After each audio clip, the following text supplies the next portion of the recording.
बहुत पुराने समय की बात है। ब्रज से दूर एक छोटे से गांव में एक विद्वान कथावाचक रहते थे। नाम था पंडित हरिदत्त शास्त्री। उनकी वाणी में मिठास थी, शास्त्रों का गहरा ज्ञान था और रोज वे घर घर जाकर भागवत और गीता का पाठ करते थे। लेकिन उसी गांव में एक और व्यक्ति रहता था। नाम था रघुआ डाकू। रघुआ का असली नाम रघुवीर था, पर हालात ने उसे डाकू बना दिया था। फटे कपड़े, टूटी चप्पल, आंखों में भूख और मन में कड़वाहट। एक दिन जब पंडित हरिदत्त कथा कहकर लौट रहे थे, तब सुनसान रास्ते में रघुआ ने उन्हें रोक लिया। रघुआ बोला, ऐ पंडित, जो कुछ है भी तुम्हारे पास पैसे हैं, उसे चुपचाप निकाल कर मुझे दे दो, वरना ठीक नहीं होगा। पंडित जी शांत मन से बोले, बेटा, मेरे पास धन तो नहीं है, पर एक रास्ता मैं तुम्हें बता सकता हूं, जिससे तू सच में अमीर हो जाएगा। रघुआ पंडित जी की बात सुनकर हंसने लगा और बोला, पंडित, मुझे तुम्हारा उपदेश नहीं, माल चाहिए। पंडित बोले, मेरी बात सुन तो लो। आज शाम मैं सेठ गोविंद लाल अग्रवाल के घर कथा कहकर कह रहा हूं। बड़े दानी है, मैं कथा में व्यस्त रहूंगा। तू चलो, चाहो तो उनके घर में हाथ साफ कर लेना। रघुआ मान गया।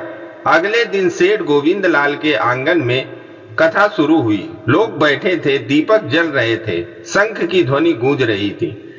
तभी पंडित हरिदत्त घोषणा करते हुए बोले, ब्रज में वृंदावन धाम में एक नटखट बालक आता है। उसका नाम है कान्हा।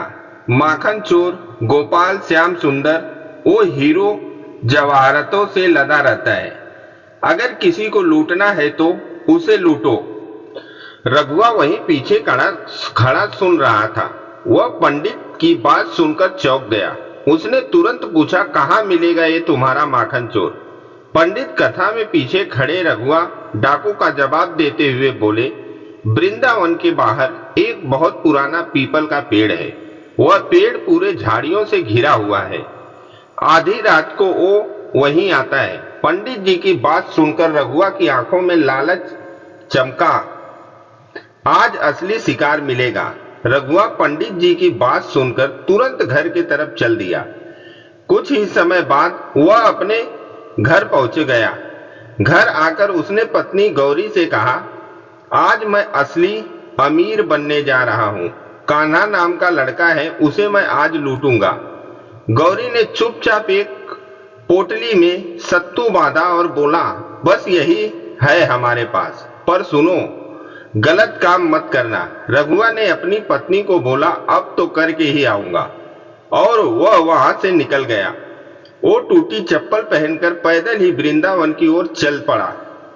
रास्ते भर बुदबुदाता रहा, कान्हा कान्हा, आज तो मैं तुझे लूट ही लूंगा।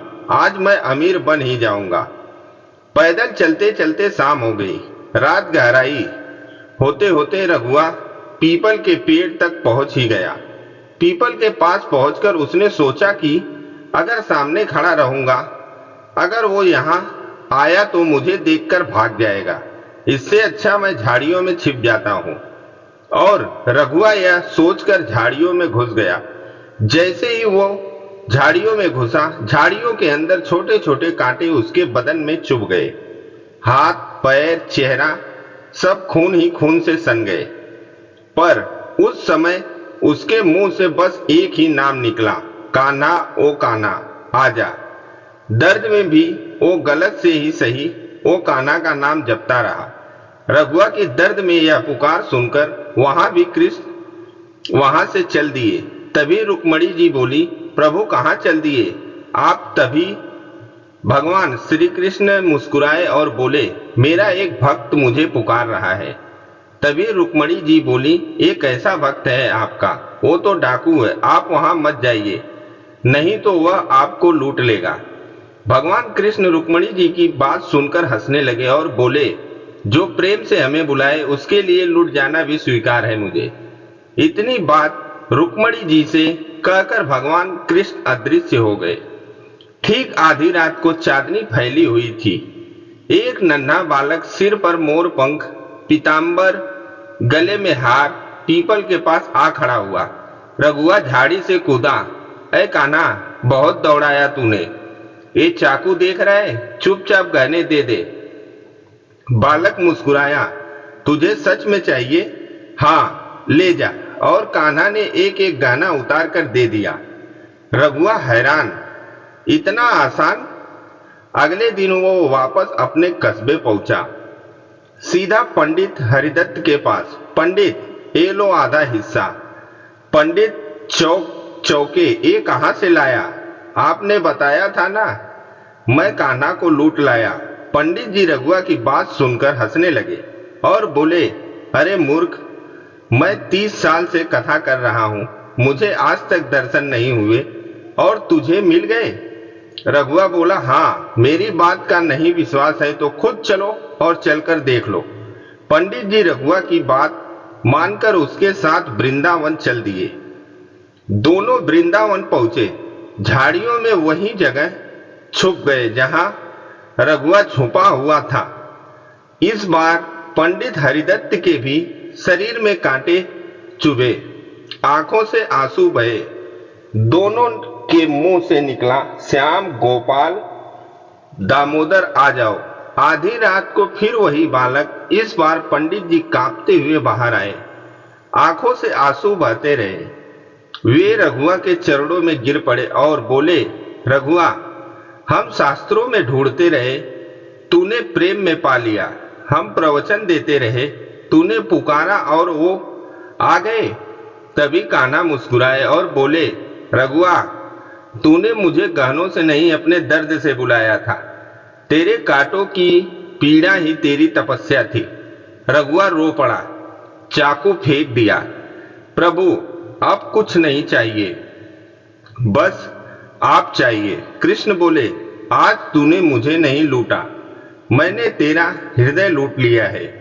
रघुआ डाकू उसी दिन से रघुवीर दास बन गया और पंडित हरिदत्त को उस दिन समझ आया, ज्ञान से नहीं, पद से नहीं, कपड़ों से नहीं, सच्ची पुकार से भगवान मिलते हैं।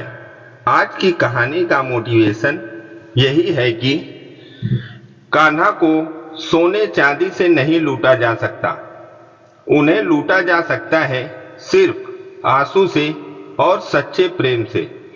दोस्तों, आज की कहानी में बस इतना ही। अगर आपको कहानी पसंद आई हो तो लाइक करें, सब्सक्राइब करें और शेयर करना ना भूलें। हर हर महादेव।